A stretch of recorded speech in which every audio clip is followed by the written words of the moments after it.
for the folks, and I ask that we would be able to provide for their needs, dear God. Some some needs can't be fixed by money, the loss of a family member. We know that all full well this year. And we ask that you would just be over them and just be over this time, that you would just anoint the words that I have to say, that they would be your words, dear God. We say this in your name. Amen. Okay, so I'm going to start with a bit of a personal story. So this past year, I had the opportunity to do 110 hours of field observations for teaching, going into classrooms, teaching lessons.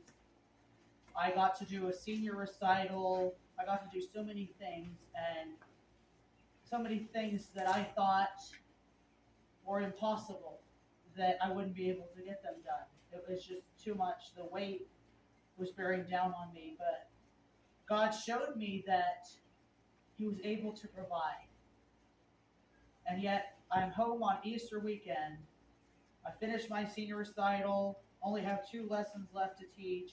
Everything's going great. And yet, my mind is still wandering on what's coming next. And I sat in front of my dad's kitchen table, and my dad told me, when is it time to stop worrying and to start trusting? Mm. My name is Patrick Fisher, and the title of this talk is Faith and Anxiety.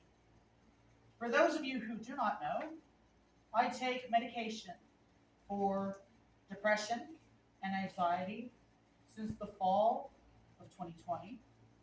And often when I'm reading scriptures such as, do not worry about tomorrow, for each day, for tomorrow will worry about itself, Matthew 6:34, I wonder how to apply it.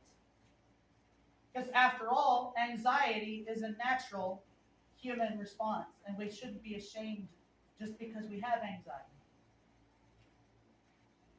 31.1% of U.S. adults experience some kind of anxiety disorder, and 3.1% of the U.S. population is affected by generalized anxiety. In fact, Psalm 94:19 tells us, when anxiety was great within me, your consolation brought me joy. The Bible does not say if anxiety comes, but when. The real danger is when anxiety begins to overwhelm us and replaces our trust in God. If your anxiety causes you to forget what God has done for you. In the story I told you earlier, God had brought me through unbelievable, impossible odds. Yet despite God's faithfulness, I began to pack on worry about what came next. Even now, because I did not pass my praxis test to teach, I'm wondering where God will lead me. And I thought about that chapel Tuesday, that Vespers, and I thought about how every song spoke to those situations, like the canvas and the clay. You're not finished with me. You're not finished with me yet. I listen to those songs, or I listen to the other song, He is up to something. God is doing something right now. And I have to believe that He's doing something with me right now in this season, even though I'm at a loss. This talk will give you some biblical principles to guard against the temptation we have to let our anxiety shape our trust in God. The first principle is that our lives are short compared to eternity. So we shouldn't waste time worrying about what might go wrong. Many of us in this room probably tend to plan out every detail of our lives. This can cause us to get flustered when things don't go the way we think they should go. Don't get me wrong, planning our futures, our appointments, and everything is important. But we need to be mindful that our time on earth is too short for us to be fixating on these plans all the time. Can someone turn to Psalm 39, 4-5?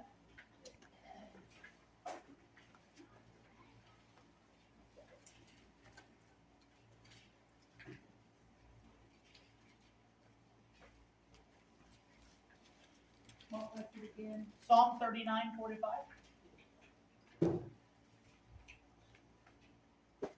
Show me, Lord, my lifespan and the number of my days. Let me know how fleeting my life is. You have made my days a mere handbreadth. The span of my years is as nothing before you. Everyone is but a breath, even those who seem secure. You have made my days a mere handbreadth. The span of my years is nothing before you. And yet, over this past year, I have wasted so much of the handbreadth of my life worrying about observations, worrying about senior recital, worrying about praxis, worrying about this, worrying about that. When you begin to worry about so many of these things, you lose sight of how short life is. And this year taught us that more than anything. With Ryan, with Bud, with all these people, and when I heard about Ryan, it really got me stopped.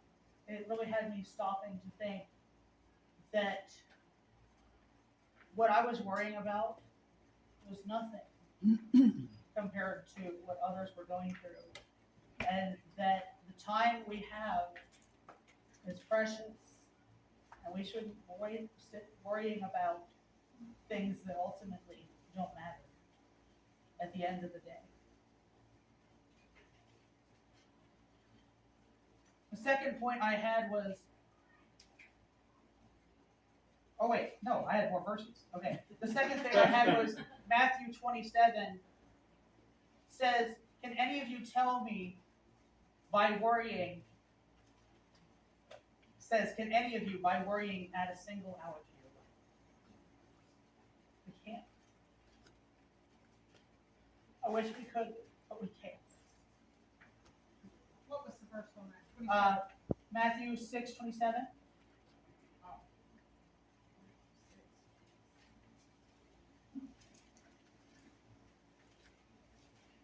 Okay. Are we good? You guys all have that written down? Okay. Okay. So the next point I had was that when giving our anxieties to God, we need to remember the prophets and what He has done in your life, what He has done in our life. Many times when we are anxious about something, we lose perspective and forget that people in the Bible also felt the same way. The situations they went through may not be the same. In fact, they were worse. Let's just be real. But they were just as real to them. In Psalm 55, verses 1-2, the author said he had troubling thoughts and that he felt distraught. In Psalm 77, 3-11, he talked about how he thought God had abandoned him, but he also went on to talk about and remind himself of what God did in the past. We need to remember the God moments in our lives when anxious thoughts come. The third point that I had was that God sustains us, like I talked about in Morning Watch, when we are afraid and anxious. As Christians, we need to remember that God is still present with us. We shouldn't just look to the past and say, well, God was faithful then. We should remember that He's faithful now. We need to remember that He hasn't stopped moving. He continues to sustain us, to hold us up. Psalm 55:22 says to cast your cares on the Lord and He will sustain you. He will never let the righteous be shaken. 1 Peter 5:7 says, Cast your cares on him, for he cares for you. I'm gonna ask you guys to read a couple more of these. Could someone read for me Isaiah 46:4?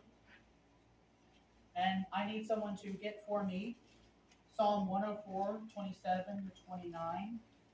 Say Isaiah 26. Yes, 40. 46 verse what? 4. I got that. You want me to read it? Yeah, go ahead.